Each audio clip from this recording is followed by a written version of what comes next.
What's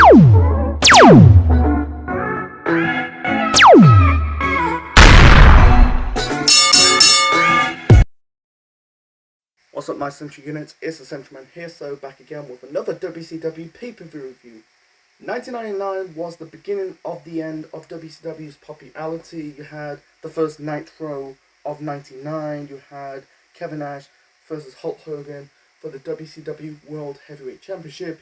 You had the Finger Poke of Doom. At the same time, you had Tony Schiavone giving out the results of the first Raw of 99, because at the time Raw was a tape show. You had Mankind defeated The Rock for the WWF title.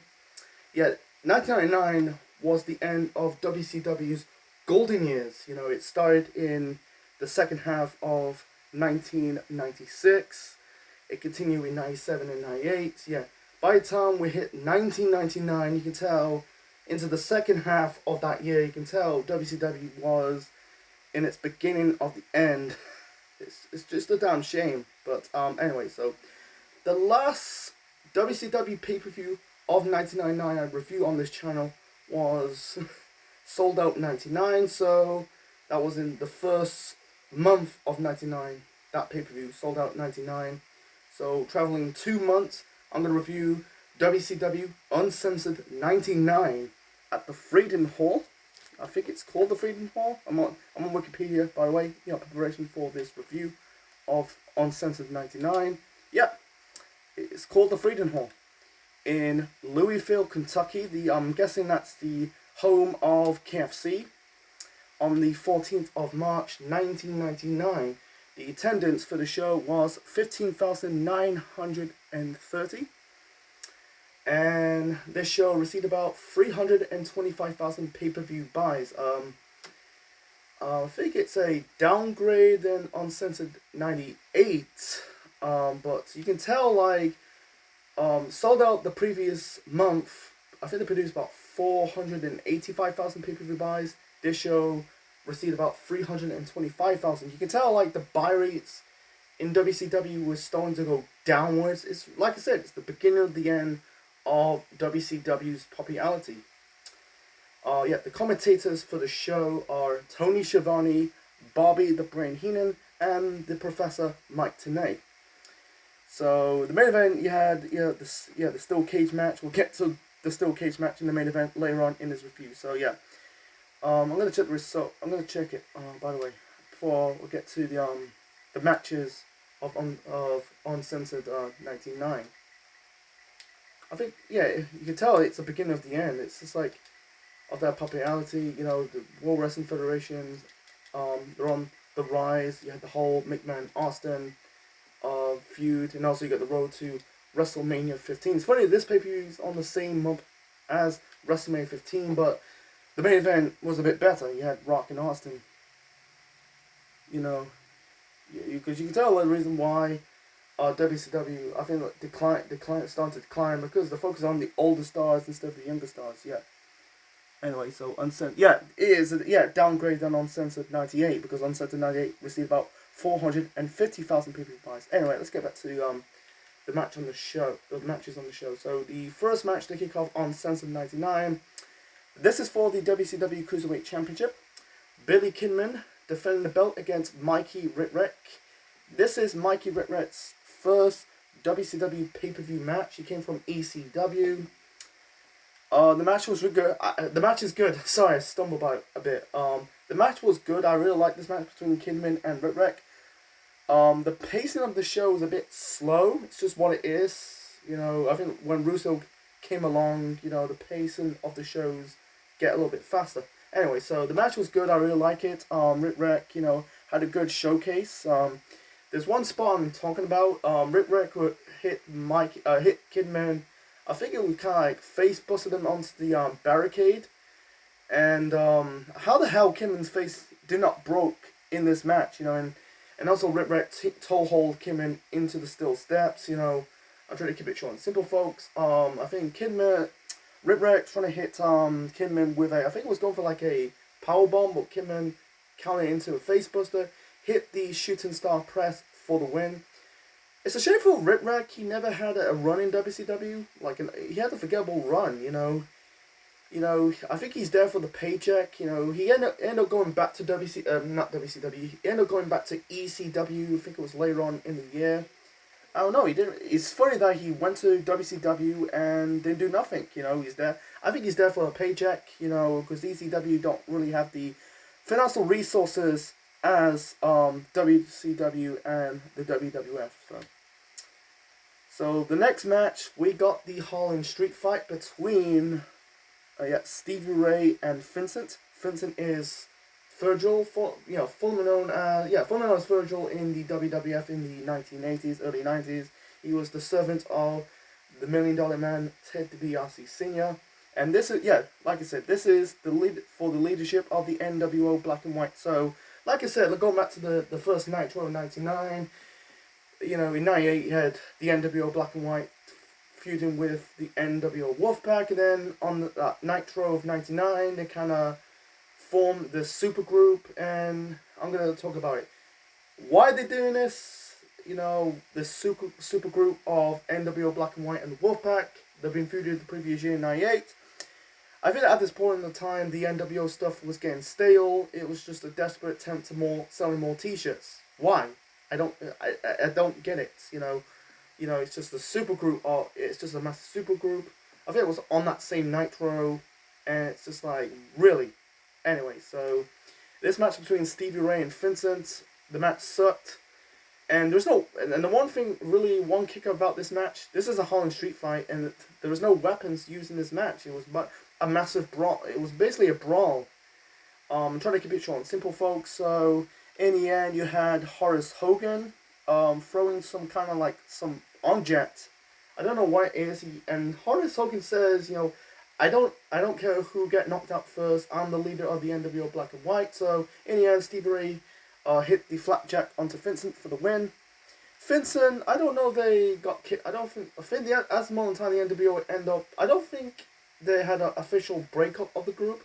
You can tell that the NWO, the super NWO group of the Black and White and the Wolfpack kind of faded away in a few months later. So, and they brought it back in 2000 as the Silver and Black. I don't want to get into it. So, Vincent will end up becoming Curly Bill, forming this Western faction with with Kurt Hennig and Barry Windham. I don't want to get into it. Yeah, he was Curly Bill after this, after he was part of the NWO, after the group was faded away. So the next match, we got Kevin Nash with Lex Luger and Miss Elizabeth. They represent the NWO Wolfpack, taking on Rey Mysterio Jr. So at Super Brawl, this show is basically a rematch from Super Brawl. You had a tag team match. If Rey Mysterio team wins, he teaming up with Conan. If Rey Mysterio wins, I'm guessing he gonna end up cutting the hair of. We're taking out the Outsiders on that show. So I'm guessing I think Scott Hall or Kevin Nash get the head cut, head shave. If Outsiders won, Rey Mysterio has to unmask. So Kevin Nash and Scott Hall won.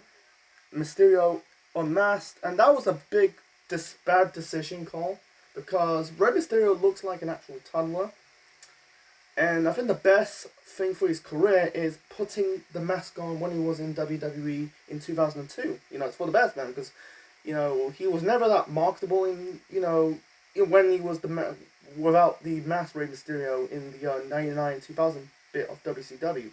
The best thing he did, put the mask back on, and his merchandise starts booming because his mask is money making merch. Anyway, so this match. By the way, I done my research there. They had a match a couple of weeks ago, probably on Raw Nitro. I didn't really got the chance to see. I don't really. They had a match weeks prior. Ray got his win. So Nash in this match got his win back. So what the fuck? People want to see Ray gain a massive revenge on Kevin Nash after costing his dignity, losing the mask. This is basically speed over strength, and this was okay, a bit better than the the previous match between Stevie Ray and Vincent, but that's not saying too much. It was a bit rushed. It was 6 minutes. I wish they add more time to it. In the end, Ray it was a good showcase. In the end, Ray was going for like, I think he was going for like a 619, but instead Luger tripped Rey Mysterio up. Kevin Nash hit the jackknife power bomb for the win. So that was it. And yeah, people just want to see Mysterio get his revenge on Kevin Nash, but we never got it. So yeah, now I think Ray ended up being part of the Dangerous Alliance, not Dangerous Alliance, the Filthy Animals. You know, that was in in the, I think it was in 99 2000 with it's a group with Conan, Hoovy, Tigress. That was like that was a heel faction group. And Ray as a toddler. I think he at the time he was in his like 20s, but back then. Right now he's in his 40s, but back then in his 20s, that was a bad call having Ray without the mask. That was completely stupid. Yeah, he ended up being part of, was it No Limit Soldiers and the Filthy Animals. That was in like the end of the rest of WCW's run. So, and the No Limit Soldiers, by the way, is a group with Chase, Conan, BA, Master P, and that was disbanded in September. Anyway. Feuding with the Wild, was it Texas Rednecks? Anyway, so moving on to the next match. So this is one of the worst match of the show. You had Jerry Flynn taking on the Cat, Ernest Miller, and Sonny Ono. This is all about Jerry Flynn's ponytail. You know, Ernest Miller cut the ponytail of Jerry Flynn. Match sucked. This is not a pay-per-view worthy match. Sonny Ono, wow, he's not really a wrestler, Sonny Ono. Sonny Ono is I think he's a manager. It's just like, I heard rumors like the only reason why Ono was in WCW because he was friends with Eric Bischoff. So I'm trying to keep it short and simple, folks. The match sucked. I was completely bored about this match. Not really a worthy pay-per-view match. Always give the 7 minutes. Give more time to the Rey Mysterio Kevin Nash match. That's my opinion. But in the end, Jerry Flynn kind of thrown Ernest Miller into the balls of Sonny Ono. Flynn pins Ernest Miller.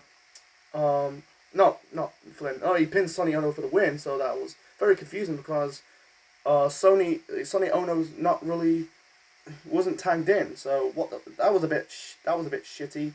And Jerry Flynn it's not confusing to Jerry Lynn. Jerry Lynn's, I think Flynn was shit. You know, I think he was a karate fighter. I don't know if Ernest Miller was a karate fighter in real life. But yeah, it was just like, that was just a blow off to it. You know. So moving on to the next match. One of the best matches of the show. Fun match actually. So the next match we got this is a false count anyway. Hardcore match. You know, we got Raven with Chastity. That's Raven's kayfabe sister, taking on Bam Bam Bigelow and Hack. If you don't know who his Hack is the Sandman. Sandman debuted in 1998 in WCW, and according to Dave Meltzer, that he signed a 3-year deal with WCW. I think the deal believed that was worth about $20,000. And I'll get to more of Sandman shortly after this match. So the match was fun.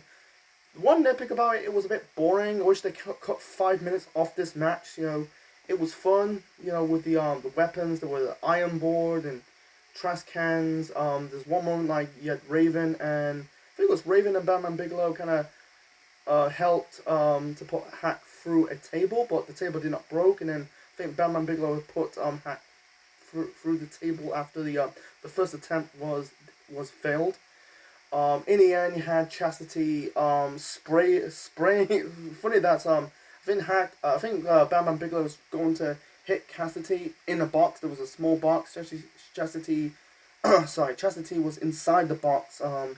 Bigelow trying to hit a move off the top rope onto that box, but instead Chastity came out of the box, sprayed the fire extinguisher onto Bam Bam Bigelow, and Bigelow went through another table, and then Chastity. I can't say it properly. Yeah, Chastity.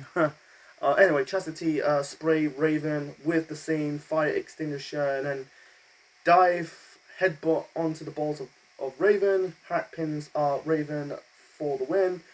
And this was just setting up Hack versus Bam Bam Bigelow. Like I said, it set up Sandman, Bam Bam Bigelow. I get why they did this match, because Raven, Bam Bam Bigelow, and Hack, they're former ECW wrestlers. Hack didn't really do much in WCW. You know, I'm gonna call him Sandman, by the way. So the Sandman didn't do nothing in WCW. He ended up leaving the company. I found out that he was gone in September of that year due to budget cuts. I don't want to get the reason why there was a budget cuts. I don't know. So yeah, and I think Chastity got fired. There's rumors like she got fired in WCW because she was Raven's like kayfabe sister. I think she was fired because she was in a porno. It's just what it is. Let's moving on to technically the best match of the night. So the next match, yeah, like I said, match of the night. This is a lumberjack. I think this is a strap lumberjack match for the WCW World Tag Team Championships. We got Kurt Hennig and Barry Windham taking on the Horsemen. That is Dean Malenko and Chris Benoit. So at Super Brawl, you know, they fought for the vacant WCW Tag Team Championships. Yeah, Windham and Hennig won the belts. After Windham, I think he choked Malenko with the belt, and then Weeks, they had a beating down, they had a massive beat down with the belts, you know, whipping each other with the belts. So the match is good, you know. This is not an ordinary lumberjack match, you know. And who's in the lumberjacks? You know, they're holding like belts, you know. If Benoit, Malenko, Hennig, or Windham outside the ring, you know, the lumberjacks whipping them back into the ring with the belt. So here's the lumberjacks. What was it? I missed it. Shit. Oh yeah, I found it. So yeah, the lumberjacks are Norman Smiley, Q Morris, that's Bill DeMott, Ming, the former known as Haku, Kenny Chaos, was it Kendall Windham? I'm guessing he's the brother. Yeah, he's the brother of Barry Windham. Bobby Duncan Jr. Don't know who he is. Part of the Western Texas Rednecks. That'll be Virgil, you know, Vincent and Kurt Hennig's group with Barry Windham. That'll be later on in the year of 1999. And also you got Prince Laikia, who'll be the feature artist. That'll be later on. I think that was later on in the year. Was it late 99, early 2000? And Arn Anderson. The match was really good. I really like this match.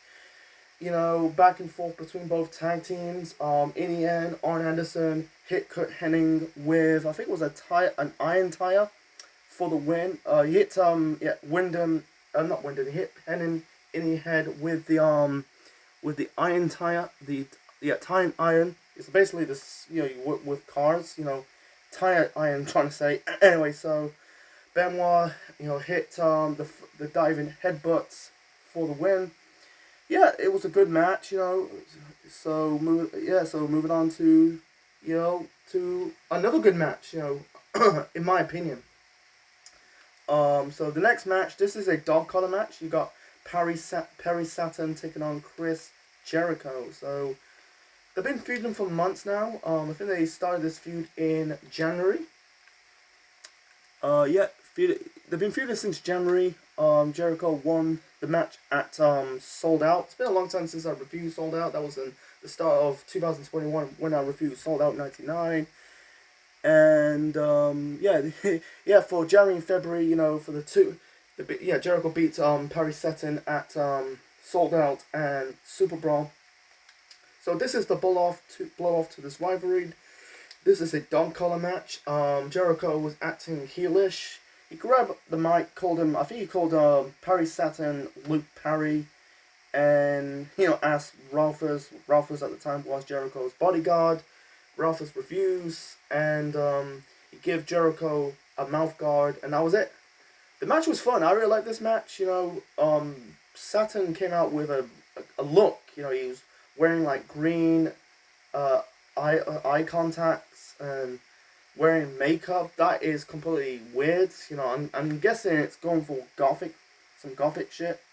I get it, I guess. So the match was fun. I really liked this match. You know, I think one moment of the match, Jericho was going for the Lion Tamer. but at the same time, Saturn choked him out with a dog collar. I really like this match. Some people will disagree it, but I really like it. So in the end, Saturn got the victory over Jericho, and this was sadly Jericho's last WCW match. I don't know what the reason why Jericho left WCW. I don't know, he left on bad terms. I don't really have Jericho's book. It's a shame of Jericho. In '98 he was on a roll, and then being this sniffling conspiracy heel to and then they don't really need it. And then by the time in '99, you don't really need him. Rumors like Jericho was waiting for his contract expired. His contract was expired in June, and by the time in August, he signed with the WWF. And he debuted on that Raw, and he became a bigger star in the WWF/WWE in the 2000s, becoming the first Undisputed Champion, 9-time Intercontinental Champion, multiple-time Tag Team Champion, United States Champion. He became serious Y2J and drinking in man. It's just like, it's a shame. I think like at this moment in time, like WCW, the reason why WCW declined in '99, they were focused on older guys like Sting and Hogan and Flair. Nash. He's like around that 40-year mark. Jericho and Goldberg, they're in like 20s and 30s. And Steiner's also a bit younger. It's just like that could be the reason why it's declined, because they're just living in the past. Jericho was young. But it's just what it is. So I don't know. I think Saturn hit him with a big power move. I don't remember. My memory's a bit faded. I watched it on Tuesday night. My memory's a bit wonky and faded. But yeah, Saturn did one. Jericho just put over Saturn on his final match. Saturn ended up leaving in 2000, by the way. Anyway, so the next match, this is for the WCW Television Championship. We got you got Scott Steiner with Buff Bagwell. They represent the NWO Wolfpack. Defending the TV title against Booker T. So I did my research on, I think he won it somewhere around the 1999 mark. Sorry, I'm stumbling, by the way. So, Scott Steiner hold that belt, I think it was late 98, early 99. Scott Steiner. So, Steiner won the belt, in the 28th of December 1998 episode of Nitro. So he held that belt for about, won it in December, January, February, March. So he's on a 4-month reign as the TV champion. His second reign as the TV champion. He won it back. His second reign. I thought his first reign, but his second reign. Anyway, so the match was boring. They had better matches before this. And I don't think they had bad. I think the matches didn't improve later on when they were in the world title scene in the dying days of WCW. Too much shit with Bagwell. Bagwell interfered a lot. In the end, Bagwell trying to hit Booker with the chair, accidentally hit Scotty, and then Booker T pins Scott Steiner for the win. This is led up to Bagwell and Scott Steiner. I think Bagwell ended up getting kicked out of the NWO. And he ended up being part of the New Blood. So, yeah. I think also at the same time, I think he ended up, in that time period, he ended up injuring his neck. Or maybe it's before this.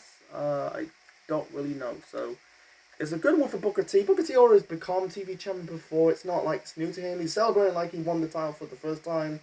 It's funny, like, a year later that Booker T and Steiner end up winning their first world titles, before the company went under in 2001. The last WCW World Champion, last ever WCW World Champion in the WCW era was Booker T. And it will carry on into the Invasion storyline in 2001. Anyway, so moving on to the main event. The main event, we got a barbed wire steel cage first blood match for the WCW World Heavyweight Championship. Ric Flair, who at the time was the president of WCW, taking on the WCW World Champion at the time, Hollywood Hulk Hogan. And I think the announcers bring up that if Flair loses, he will be banned from life. He will lose his presidency of WCW. And yeah, you had Flair coming out, grab a promo, says he asked the referee of this match, that is Charles Robinson, the future Little Nate, that'll be later on in the year, that I don't want this match I don't want me getting cut or Hogan bleeding in the mouth. So yeah, he just wants like a normal first blood match. So the match was stupid. You know, why they put this first blood match in this stipulation in this steel cage match beats me. And Charles Robinson is a dumbass. Flair bled, and the match should be over. Flair should have retired, but instead, the match continued. That is completely bullshit. I'm not saying this match was shit. I heard people really like us. I see a lot of people's reviews of this show about this match. It was shit. I don't think so. This match was shit. I think this match was disappointing. It was okay. It was a good steel cage match, but it's just like the stipulation was completely crap. It was okay for what it is. And then you got like David Flair with Torrie Wilson. By the way, at Super Bowl they had a match for the WCW World Title. David Flair turned on his father Ric Flair with Torrie Wilson, and he didn't do nothing. Did not help Hogan win this match and helping Ric Flair, you know, get his old man out of the company. It's just what the fuck. And yeah, you got Arn Anderson came out of nowhere, attack David Flair, and I think he thrown the iron tire into the cage. Flair hit Hogan with it, and I think he locked in the figure 4 leg lock, and then he won by the pinfall because Hogan was knocked out. Charles Robinson basically, I'm guessing he did the 3 count. Like I said, I can't remember. I saw the show by the way, but you know, it's just like, you know, my memory's a bit faded. But anyway, so yeah, Flair won this match, kept his presidency, still in WCW, and he become a 14-time world champion. And I watched Aaron Ribs. He did like a brief review of the show. You know, preparing. You know, it said on my preparation of Uncensored 99. He said that they did the double turn on the show. You had Benoit, you know, the Horseman turned babyface, the NWO turned face. I do not know, but it's just what it is. So, my final rating of WCW's Uncensored 1999. I give this show a 6 out of 10. Way better shows than Uncensored 95, 96, and the last one in 2000. Those were bad shows I review on this channel. This show, it was better. It doesn't mean Uncensored 1999 was the great show. It wasn't, you know. It doesn't mean it's a terrible show, but at the same time, it doesn't mean it's a great show. It's basically a thumb in the middle of a pay-per-view. You got some good, but at the same time, you got some bad. Like, the bad matches on the show, in my opinion, is the Harlem Street fight between Stevie Ray and Vincent, and that crappy handicap match between Jerry Flynn versus Ernest the Cat Miller and Sonny Ono, because how the fuck is Ono a wrestler? Beats me. The OK is the OK in my opinion. Like Rey Mysterio versus Kevin Nash, you know, was a lackluster match. It should have more time, but I don't call it a bad match. It was an OK match for what it is. The TV title match between Scott Steiner and Booker T, it could be a lot better. You know, it was boring at the same time, but yeah, too much shit with Buff Bagwell. Doesn't mean, you know, it's a bad match. It was an okay match for what it is. The main event, you know, the barbed wire steel cage first blood match. You know, it's funny that, you know, there was barbed wires on the steel cage that expired what WWE would do years later in 2005 at No Way Out. In the JBL Big Show steel cage match for the WWE title, you know, yes, gimmick steel cage matches in pro wrestling doesn't really work, you know. This match and then the match in 2005, and then Ambrose Asylum in 2016. But yeah, the main event between Flair and Hogan in the barbed wire first blood steel cage match, you know, it'll be a great match if they didn't have the first blood match stipulation in that match, you know. It was just like stupid, but I don't mean this, you know, the main event was shit. It was okay, but that's just me. But the good is the good. I like the opener. Kidman versus Britt Wreck for the WCW Cruiserweight title. The Don Collar match between Perry Saturn and Chris Jericho in Jericho's final WCW match. It was a fun match. And the match of the night for me is the strap lumberjack match for the WCW Tag Team titles. Kurt Hennig and Barry Windham taking on Dean Malenko and Chris Benoit. Yeah. Would you consider Watch Uncensored 99? Bit of a mixed bag. Maybe the 3 matches I talk about, you know, the Tag Team title match, Jericho, Saturn in the Dark Collar match, and the opener for the Cruiserweight title. Anyway, so hope you enjoy my review of WCW Uncensored 1999. Leave your thoughts in the comment section below. Smash the like button, click the bell, click the like, subscribe to the Central Man Network on YouTube. Be part of the Central Unit for more wrestling videos and more. Next time, so this is in 2 weeks, folks. I'm trying to spread it out, so it'll be in this. I'm guessing this is gonna be in the first week of April. I'm gonna do like a fan poll. I did it 2 years ago, but I don't think it got over that well. But I'm gonna do it again for a second attempt. So your choices for the next WCW pay-per-view to review on this channel. 3 choices. The first choices, your first choice, or actually 4 choices. Fuck it. So your first choice is, you know, the first Wrestle War in NWA/WCW history. The following month's pay-per-view, WCW Spring Stampede 99. That is notable for the last great pay-per-view that WCW ever produced before the product went downhill. The first Spring Stampede pay-per-view from '94. That was one of the best WCW pay-per-views they ever produced. Or I can go to the year 2000 in Vince Russo's WCW. Maybe I review New Blood Rising. So you choose, you know. You choose. I'll do a video on next Wednesday. And what's your choices? Yeah, your choices are Spring Stampede 94, Spring Stampede 95, Wrestle War 89, and New Blood Rising 2000. So this is the Central Man officially signing out. Check you later, folks.